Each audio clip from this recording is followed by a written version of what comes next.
From Washington, this is VOA News.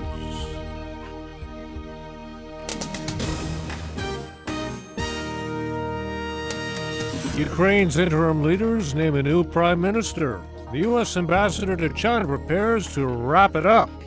I'm Ray Kouguell reporting from Washington. Ukrainian interim leaders have named popular opposition figure Arseniy Yatsenyuk as the country's new prime minister. He is a pro-Western former foreign minister and economy minister.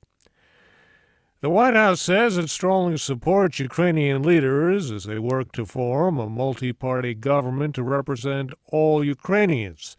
It calls a broad-based government committed to reconciliation the necessary foundation for international aid. Secretary of State John Kerry says the U.S. is considering $1 billion in loan guarantees for Ukraine. He's also warning Russia that it would be a grave mistake to intervene militarily in Ukraine. Russia's President Vladimir Putin ordered an urgent military drill in areas that include the region near the Ukrainian border. Syria says it killed 175 rebels in a dawn ambush of an opposition stronghold near the capital, Damascus. State television, quoting a field commander, says that most of the rebels killed belong to the al-Qaeda-linked al-Nusra Front that has joined other insurgents in trying to overthrow President Bashar al-Assad. The attack was confirmed by the British-based Syrian Observatory for Human Rights, which said dozens of Islamist fighters were killed and wounded. American lawmakers are reacting sharply to President Obama's directive to the U.S. military that if a bilateral security agreement known as BSA is not reached with Afghanistan, all American troops will leave the country by the end of this year. VOA's Michael Bowman reports. Republican Senator Lindsey Graham says he understands Mr. Obama is frustrated by Afghan President Hamid Karzai's refusal to sign the document. The longer we have to wait for BSA, the harder it is to plan militarily.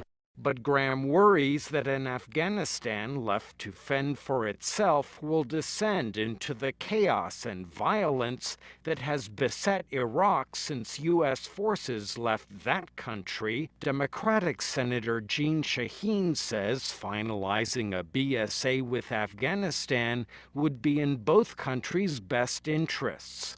But she adds the United States may not have a choice except to withdraw if the accord is not finalized. Michael Bowman, VOA News, the Capitol.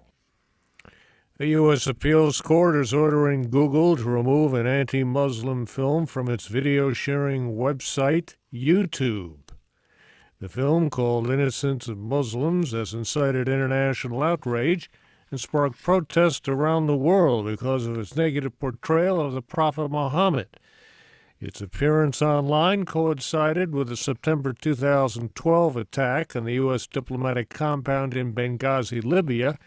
They killed 4 Americans, including the U.S. ambassador. Outgoing U.S. ambassador to China, Gary Locke, used his final speech in office Wednesday to urge the Chinese government to strengthen the rule of law and provide greater freedom of expression.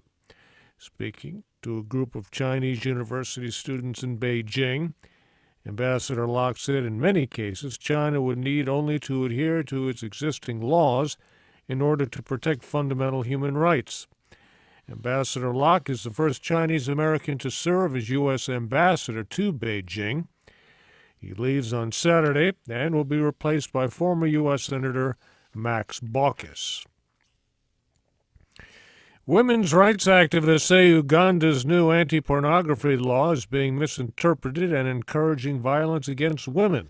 Hillary Hewler has details in Kampala. Interior Minister Chaudhry Nisar Ali Khan told lawmakers Wednesday the government's policy was intended to end the growing terrorism threat in Pakistan.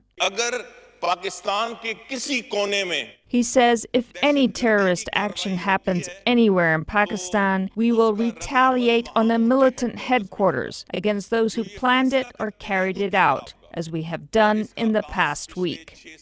The Interior Minister's speech Wednesday came after attempts at peace talks with the Taliban collapsed in the face of repeated militant attacks against Pakistan's security forces. Pakistan's powerful military responded with 5 days of airstrikes against militant strongholds in the country's northwest. Sharon Bain, VOA News, Islamabad. Pope Francis is calling for an end to the violent demonstrations in Venezuela.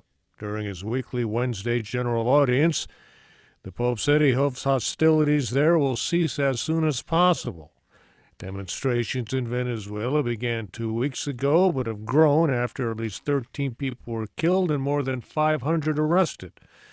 Protesters are demanding President Nicolas Maduro resign over the country's high crime rate, inflation, and shortages of staples such as milk and flour.